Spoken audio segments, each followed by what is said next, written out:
ফের সংবাদ শিরোনামে জিএমসিএইচ। এবার প্রসূতি বিভাগের চাইল্ড ইউনিটে ভয়ঙ্কর ঘটনা। আইসিইউর বিছানা থেকে পড়ে মৃত্যু এক নবজাতকের, গুরুতরভাবে জখম আরও 2 নবজাতক।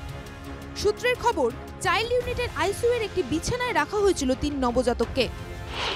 আচমকা ফ্লোরে পড়ে যায় 2টি শিশু। একটি শিশু ঝুলে থাকে বিছানার রেলিংয়ে। পরবর্তীতে মৃত্যুর কোলে ঢলে পড়ে রেলিংয়ে ঝুলে থাকা শিশুটি। ঘটনার সময় আইসিইউয়ে ছিল না কোনো স্বাস্থ্যকর্মী। এক মা সন্তানকে দুগ্ধ পান করাতে গিয়েই দেখতে পান এই দৃশ্য।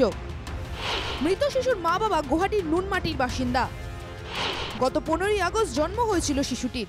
5টা 20 মিনিটত যেতিয়া আনিলো সিহঁতৰ নাৰ্ছ এটাও নাই ৰুমত, ইফালে সিকিউৰিটি নাই। দরজাখান মেলি কেনে চাওঁ যি বাচ্চা এটা লটকি আছে বাকাচ ভাঙি কেনে এনে ফাঁচি দিয়াৰ দৰে, আৰু এটা মাটিত ছিঙি পৰি আছে। এনেতে আমি গোটাবিলাকে যিকেইটা মাইকী আছে অপাৰেশ্যন কৰা মাইকী গোটাই আটা পাৰি দিছোঁ। আমি আটা পাৰি যেতিয়া দিলোঁ নাচকেইটাই সেই লটকি থকা বাচ্চাটো আৰু পৰি থকা বাচ্চাটো অকস্মাততে কি করলা আমি গমেই নাপালোঁ। এই ঘটনায় তীব্র চাঞ্চল্য ছড়ায়। প্রশ্ন উত্থাপিত হচ্ছে রাজ্যের অন্যতম প্রধান স্বাস্থ্যকেন্দ্র জিএমসিএইচ এর পরিষেবা নিয়ে। ইতিমধ্যে জিএমসিএইচ কর্তৃপক্ষের বিরুদ্ধে দায়ের হয়েছে মামলা।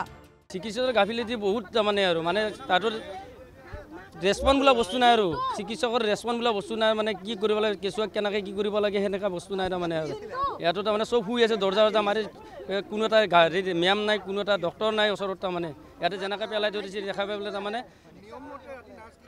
নিয়মতে নাৰ্ছটো থাকিব লাগে। এটা নাৰ্ছ নাই, এটা গাৰ্ড নাই তাতে।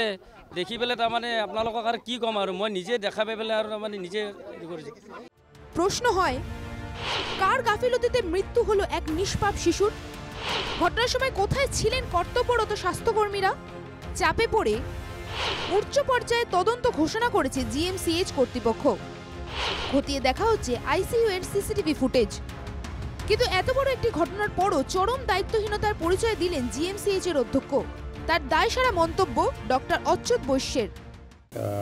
আমি নিউকু আৰম্ভ হোৱাৰ বা এইটো প্ৰায় 20-25 বছৰ হ'ল, আজিলৈকে এনেকুৱা ঘটনা কেতিয়াও হোৱা নাই, পৰি যোৱা নাই। গতিকে কেনেকৈ পৰিব পালে, কেনেকৈ হেৰি হ'ল। আৰু মোক এইমাত্ৰ কমিশ্যনাৰ ছাৰে এটা কথা কৈছিলে যে বেড ভাঙিছে নেকি। কাৰণ বেড ভঙাৰ কথা নহয়, কাৰণ সেইটো ষ্টিল বেড আৰু সেইটো বেড ভাঙি নাযায়।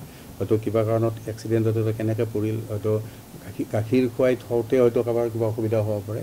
মই সেই সমগ্ৰ সেইখিনি যোন নাৰ্ছৰ ডিউটি আছে, ডক্টৰৰ ডিউটি আছে, ক্লিনাৰৰ ডিউটি আছে, যাৰ যাৰ ডিউটি আছে সকলোৱে এনকুৱাৰীত সামৰি এটা আমি তদন্তৰ ঘোষণা কৰিছোঁ। এই তদন্তৰ ৰিপৰ্ট আহিলে আপোনালোকক নিশ্চয় জনাব পাৰিম। অনবৰতে থাকে তাৰমানে সেই তাৰমানে কি ফিডিঙৰ সময় আছিল সেইখিনি সময়ত।